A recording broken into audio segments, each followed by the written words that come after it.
Hello students, now we are going to read the second chapter of class 11th UP board based on NCERT pattern. Students, the name of the chapter is We Are Not Afraid to Die If We Can All Be Together.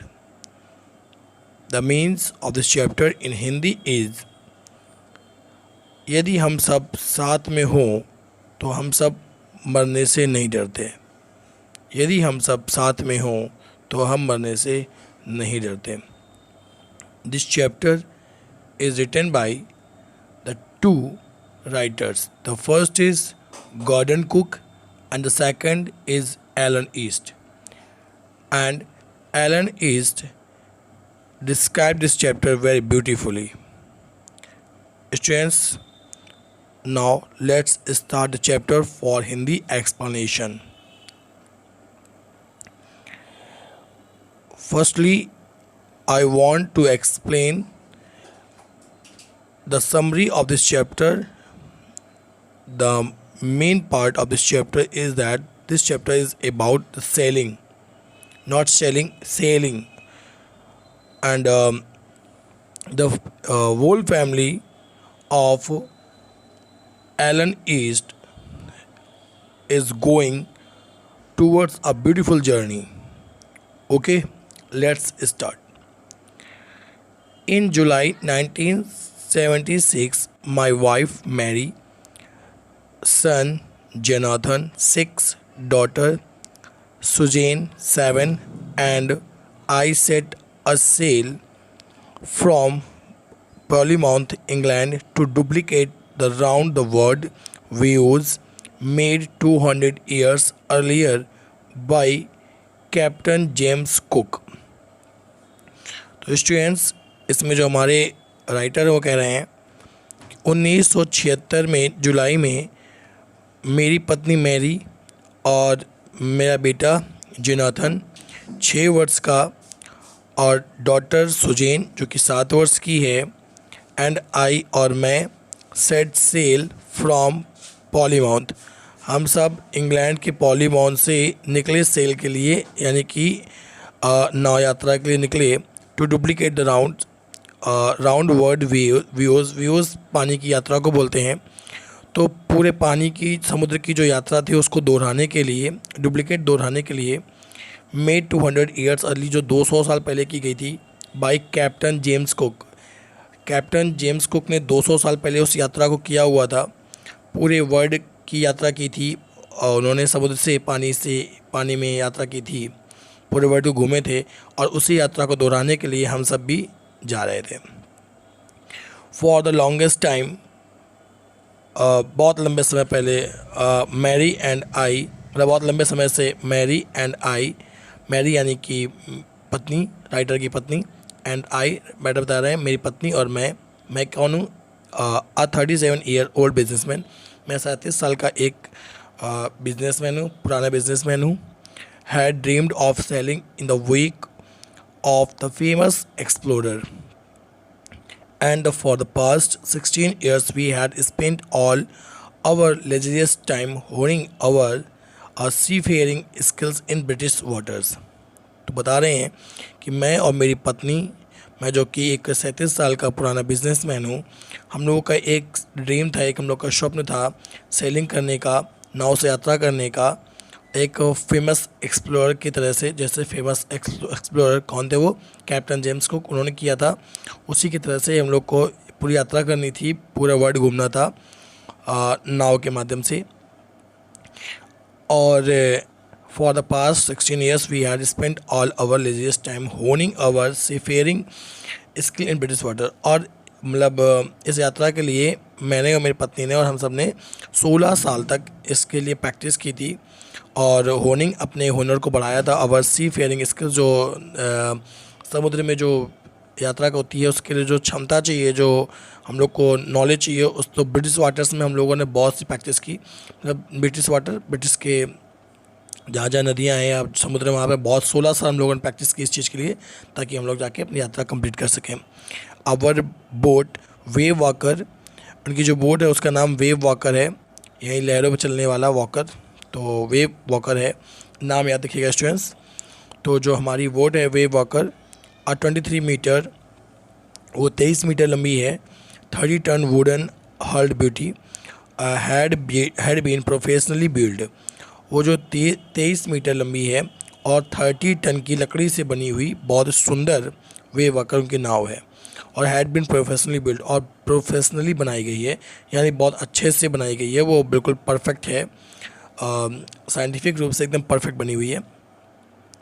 And we had spent month fitting it out and testing it in roughest weather we could find, और हम लोगों ने इसमें महीनों बिताए हैं, it means महीनों में इसको पूरा कर पाए हैं, महीनों लगा दिए हैं इसकी फिटिंग करने में और इसकी टेस्टिंग करने में। और उसकी टेस्टिंग कहाँ की है?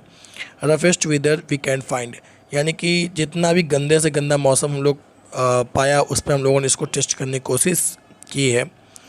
The first leg of our planned 3 year, हम लोग का जो पहला पड़ाव था वो 3 साल में पूरी यात्रा को कंप्लीट करना था। वो भी यात्रा कितनी थी?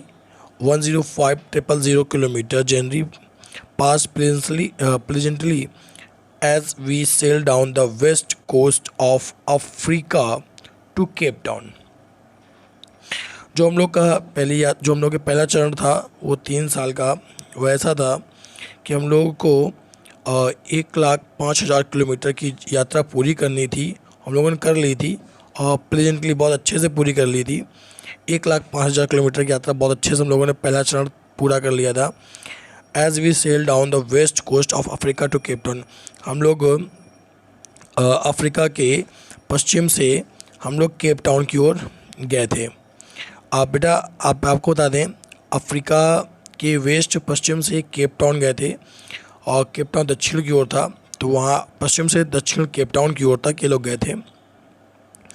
There before heading east we took on two crewmen, और जब वहाँ हम लोग पहुँचे उसके बाद देयर वहाँ पर बिफोर हेडिंग ईस्ट, पूर्व की ओर बढ़ने से पहले, अब वो पूर्व की ओर जाएंगे, पूर्व की ओर बेटा ऑस्ट्रेलिया पड़ जाता है, अब उनको ऑस्ट्रेलिया की ओर जाना है, और बीच में यानी कि याद रखिएगा आप अफ्रीका के केप टाउन से ऑस्ट्रेलिया के बीच में इंडियन साउथर्न सी पड़ता है, इंडिया का दक्षिण पूर्व समुद्र भी पड़ जाता है, जो कि बहुत खतरनाक और दुनिया का सबसे ख़राब समुद्र माना जाता है, वो भी पड़ता है, तो वो उन्हें पार भी करना पड़ेगा। तो खैर अभी वो वहाँ से पूर्व की ओर निकलने से पहले उन्होंने 2 क्रूमैन ले लिए। 2 क्रूमैन मतलब जिनको नॉलेज है नाव चलाने की अच्छे से और बहुत अनुभवी लोग हैं, 2 क्रूमैन ले लिए उन्होंने। क्रूमैन कौन कौन थे? American Larry Vigil and Swiss Herb Seigler. तो 2 थे, अमेरिकन के लैरी विगिल थे और स्विस के हर्ब और सेजलर थे, ये 2 लोग थे। टू हेल्प अस, हमारी मदद करने के लिए, tackle one of the world's roughest sea, दुनिया के सबसे खराब समुद्र में यात्रा करने में जा रहे थे, उसमें जो दिक्कत होगी, टैकल होगी, दिक्कतें होंगी, उससे मदद करने के लिए हमने 2 लोगों को ले लिया। द साउथर्न इंडियन ओशियन, और वो सबसे रफेस्ट सी कौन सा था? The southern Indian ocean, southern या दक्षिण पूर्व, भारत के दक्षिण पूर्व में स्थित जो ओशियन था उसमें यात्रा करने के लिए। On our second day out of Cape Town, जब केप टाउन से हम लोग दूसरे दिन बाहर निकले, we began to encounter strong gales, तो हमें सामना करना शुरू कर दिया, ये हमारा सामना करना पड़ा स्ट्रॉन्ग गेल्स का। स्ट्रॉन्ग गेल्स बड़ा गेल्स मतलब होते हैं बहुत ही तेज़ चलने वाली हवाएं, हमें स्ट्रॉन्ग गेल्स का सामना करना पड़ा। For the next few weeks, अगले कुछ सप्ताह के लिए, दे ब्लू कंटिन्यूसली, अगले कुछ सप्ताह के लिए ये जो स्ट्रॉन्ग गेल्स थी बहुत तेज़ चलती रहीं। गेल्स डिड नॉट वरी मी, लेकिन ये हवाओं से मुझे कोई तकलीफ़ नहीं थी। But the size of the waves was alarming, जो लहरें थीं, जो उस लहरों का जो साइज़ था, ऊंची ऊंची बहुत लहरें थीं, ये मुझे चेतावनी दे रही थी, चिंता कर रही थी। अप टू 15 मीटर्स, और ये 15 मीटर तक ऊपर की होती थी। As high as our main mast, और ये इतनी ऊँची जितना हमारा मेन मास्ट था। स्टूडेंट्स, मेन मास्ट आपको कैसे बताऊं? मेन मास्ट नाव का एक हिस्सा होता है और नाव का सबसे ऊपरी हिस्सा होता है। एक्चुअल में जो नाव होती है उसमें लकड़ी का एक लकड़ी लगी होती है। लकड़ी क्या मतलब लट्ठा बोल सकते हो, लगा होता है, बहुत ऊंचा होता है वो, और वो लगा होता है। तो उसी में दो, एक तिरपाल बंधी होती है, एक छोटी एक बड़ी तिरपाल बंधी होती है, तो उसी को मेन मास्ट बोलते हैं। नाव के ऊपर से होता है, एक्चुअल में नाव क्या इनकी बोट है इनकी, तो उसमें हिस्से भी हैं, तो बना हुआ है, उसी को मेन मास्ट बोलते हैं। सबसे ऊंचा वही होता है। तो मेन मास्ट के बराबर तक की इनकी जो थी लहरें, तो मेन मास्ट तक की ऊंचाई में आ रही थी वो। दिसंबर 25 found us 3,500 kilometre east of Cape town, और 25 दिसंबर तक हम लोगों ने 3500 किलोमीटर की यात्रा केप टाउन से पूर्व की ओर पूरी कर ली थी। और डिस्पाइट डिस्पाइट एट्रोसियस वेदर, इतना ख़राब मौसम होने के बावजूद, we had a wonderful holiday complete with a Christmas tree. हम लोगों ने वंडरफुल जो है हॉलीडे बिताया, बहुत अच्छे हॉलीडे छुट्टी का दिन बिताया, complete with a Christmas tree के साथ बहुत अच्छा सा दिन बिताया हम लोगों ने। हालांकि मौसम बहुत ख़राब था, फिर भी हम लोगों ने बहुत अच्छा दिन बिताने की कोशिश की। 25 दिसंबर आप लोग को पता है क्रिसमस डे होता है, वो मनाया था क्रिसमस ट्री के साथ। New Year's Day saw no improvement in the weather, और नए साल के दिन हम लोगों ने मौसम में कोई बदलाव नहीं पाया। बट हम लोग इस बात को एहसास कर रहे थे, समझ रहे थे, that it had to change soon, कि शीघ्र ही बदल जाएगा। एंड इट डिड चेंज, और ये बदला भी, फॉर द वर्स, लेकिन और ख़राब होने के लिए बदला तो, लेकिन और ख़राब हो गया।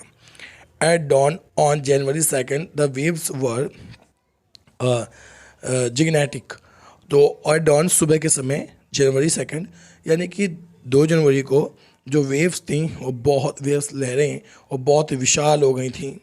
We were sailing with only a small storm jib, और हम जो यात्रा कर रहे थे वो किसके साथ थे, एक छोटी सी स्ट्रॉम जिप थी। स्ट्रॉम जिप बेटा हमने बताया आपको, एक जो बहुत सा बड़ा सा बम्बू लगा होता है पोल टाइप, उसमें 2 पर्दे बंधे होते हैं, एक बड़ा एक छोटा, तो छोटे पर्दे को हम लोग स्ट्रॉम जिप बोलते हैं। तो स्टॉर्म जिप क्या होता है कि वो तूफान को रोकने का काम आता है। तो खैर हम लोग बहुत छोटे स्टॉर्म जिप के साथ यात्रा कर रहे थे। And were still making 8 knots, और लगभग हमारी जो स्पीड थी वो 8 नॉट्स थी। बेटा समुद्र की जो समुद्र या पानी की जो मापदंड होती है वो नॉट्स में गिनते हैं हम लोग, तो स्पीड को तो लगभग बोल सकते हैं आप लोग 15 किलोमीटर पर आवर, ठीक है ना, 15 किलोमीटर पर आवर की स्पीड थी इनकी लगभग, उससे यात्रा कर रहे थे। As the ship rose to top of each wave we could see endless और enormous seas rolling towards us, और जब शिप जो है वो top of the each wave, जब प्रत्येक वेव जो लहर थी उस पर जब शिप उसके ऊपर होता था और लहर उठती थी, तो हम देख पाते थे कि ना ख़त्म होने वाले बेहद भयानक समुद्र को अपने पास आते हुए देखते थे। मतलब ऐसा लगता था सब भयानक कभी ना ख़त्म होने वाला समुद्र हमारी ओर आ रहा है, हमको ऐसा एहसास होता था। उसके बाद हमको ऐसा एहसास होता था। And the screaming of the wind, और जो वो स्क्रीमिंग मतलब चुभने वाली आवाज़ ऑफ द विंड, वो जो हवा की चुभने वाली आवाज़ थी। And the spray was painful to the ears, और जो वो बौछार जो आती थी उनकी जो आवाज़ थी हमारे कानों को बहुत चुभ रही थी। To slow the boat down, boat को धीमा करने के लिए we drop the storm jib, हमने स्टॉर्म जिप को खोल दिया। स्टॉर्म जिप मैंने बताया बेटा आपको, छोटा पर्दा जो कि क्या बोलते हैं नाव में लगा होता है, और ये क्या करता है, ये स्पीड को कम करने के लिए ओपन कर दिया जाता है। And लेस्ड a heavy mooring rope in a loop across the stern, और लेस्ड अ हैवी mooring rope, और जो एक हमारे पास जो हैवी mooring rope था, रोप मतलब रस्सी थी, in a loop across the stern, हमने उसको क्या स्टर्न, स्टर्न बोलते हैं नाव के पिछले हिस्से को, तो उस स्टर्न में हमने उस रोप को बांध दिया। तो नाव के पिछले हिस्से को स्टर्न बोलते हैं, तो उसको बांध दिया। Then we double lashed everything, और हर चीज़ को डबल लेस्ड कर दिया, मतलब 2 बार बांध दिया, मजबूती से बांध दिया। Went through our life raft drill, हमने अपनी क्या ले ली, जो हमारी लाइफ रैफ्ट ड्रिल थी वो ले ली। अटैच लाइफ लाइन्स जो जैकेट को बोलते हैं वो भी ले ली हम लोगों ने। डॉन्ड ऑयल स्किन्स, और ऑयल डॉन्ड मतलब पहनना, और ऑयल स्किन्स को पहन लिया। ऑयल स्किन्स इस तरह की जैकेट का ऊपरी हिस्सा है जिससे कि समुद्र के खारे पानी से बचा जा सकता है, उसको पहन लिया। लाइफ जैकेट्स, हम लोगों ने लाइफ जैकेट्स पहन ली एंड वेटेड और इंतजार करने लगे। मतलब हम लोगों ने जितनी भी हम लोग की सावधानियाँ थी वो हम लोगों ने उसको तैयार कर लिया और गंदे समय के लिए इंतजार कर रहे थे कि अगर गंदा समय आता है तो हम लोग इन सब से यूज़ करके बचेंगे। The first indication of impending disaster, impending मतलब होता है पहले से अनुमान लगाया हुआ। Impending disaster came about at about 6 PM। जो फर्स्ट इंडिकेशन, जो पहला संकेत मिला था ऑफ इम्पेंडिंग डिसेस्टर, पहले से अनुमान लगाया। डिसेस्टर मतलब हो गया मुसीबत, तो पहले से जो मुसीबत लगा रखा था, अनुमान लगा रखा था, उसका जो पहला इंडिकेशन संकेत मिला था वो लगभग शाम को 6 बजे मिला था। विद एन ओमिनियस साइलेंस, एक ओमिनियस साइलेंस मतलब ओमिनियस साइलेंस बोल सकते हैं कि चारों तरफ फैली हुई साइलेंस का, शांति के साथ। द विंड ड्रॉप्ड, जो हवा थी वो dropped and the sky immediately grew dark, जो हवा थी बहुत तेज हो गई और जो आकाश था वो एकदम कैसा हो गया, डार्क मतलब एकदम काला हो गया। आकाश बहुत अचानक से, इमीडिएटली, जल्दी से एकदम काला हो गया। देन केम आ ग्रोइंग रोर, और तो अब एक बेहद तेज दहाड़ने की आवाज़ आई। दहाड़ने मतलब बेहद तेज आवाज़ आई। And an in enormous cloud toward aft of the ship, aft of the ship, aft of the ship मतलब पानी के जहाज का पिछला हिस्सा, उसी को बोलते हैं एफ्ट ऑफ द शिप। पीछे का साइड, पिछला हिस्सा के पीछे का साइड, पानी के जहाज जो है यानी जो नाव है उसके पीछे, एट ऑफ द शिप। पिछला हिस्सा नहीं बोल सकते, उसके पीछे, एट ऑफ द शिप। तो क्या हुआ कि तब देखा कि एक बेहद तेज दहाड़ता हुआ, बेहद दहाड़ता मतलब तेज चलने वाला, और एक विशाल एनमरियस क्लाउड, विशाल क्लाउड टावर्ड, खूब लंबा चौड़ा टावर जो था वो पानी के नाव के पीछे आ गया। क्लाउड मतलब वो बादल पीछे आ गया। अब एक्चुअल में बादल नहीं था, बताते हैं आगे मालूम पड़ेगा वो क्या था। विद हॉरर, भयानकता के साथ, डरे हुए, आई रियलाइज्ड, मैंने महसूस किया, that it was not a cloud, कि ये एक बादल नहीं है, but a wave like no other I had ever seen, बल्कि एक लहर है, एक ये वेव है जो कि इतनी विशाल थी जो मैंने आज तक नहीं देखी। It appear perfectly vertical and almost twice the height of the other waves, ये एकदम अपीयर ऐसी प्रतीत हो रही थी परफेक्टली और वर्टिकल, एकदम सीधी चली आ रही थी और एकदम सीधी थी, खड़ी हुई आई लगभग बोल सकते हो। ऑलमोस्ट लगभग 2 गुनी थी, बाकी सारी वेव्स लहरें जो थी उनकी 2 गुनी थी।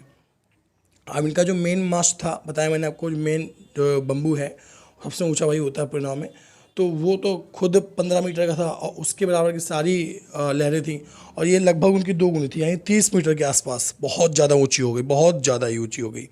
इतनी बड़ी वेव उनके जस्ट पीछे खड़ी थी। With a frightful breaking crest, और फ्राइटफुल ब्रेकिंग क्रेस्ट, क्रेस्ट मतलब ऐसा हिस्सा, वैसे क्रेस्ट होता है सबसे ऊपरी हिस्से को बोलते हैं क्रेस्ट, चोटी को, लेकिन चूँकि नाव है तो इसमें बोलेंगे जहाँ पे हम लोग बैठ सकते हैं, तो उसी का सबसे ऊपरी हिस्सा। तो ऐसा लग रहा था ये फ्राइटफुल ब्रेकिंग क्रेस्ट, ये उस क्रेस्ट को जहाँ लोग बैठे हैं तो उसको तोड़ देंगे। बेटा नाव मतलब ये कोई नाव नहीं थी, ये बोट थी, मतलब इसमें नीचे भी हिस्सा है, रहने के लिए सारे इंतजाम है, रूम टाइप बने हुए हैं, और ऊपर भी छत है बाकायदे। तो कोई ये लकड़ी की नाव नहीं है, बाकायदे फिनिशिंग की हुई अच्छी खासी बोट है जिसमें हर सारी सुविधाएं होती हैं, यानी कह सकते हो छोटा सा किचन भी होता है, सब कुछ होता है, ऊपर साइड बैठने के लिए होता है।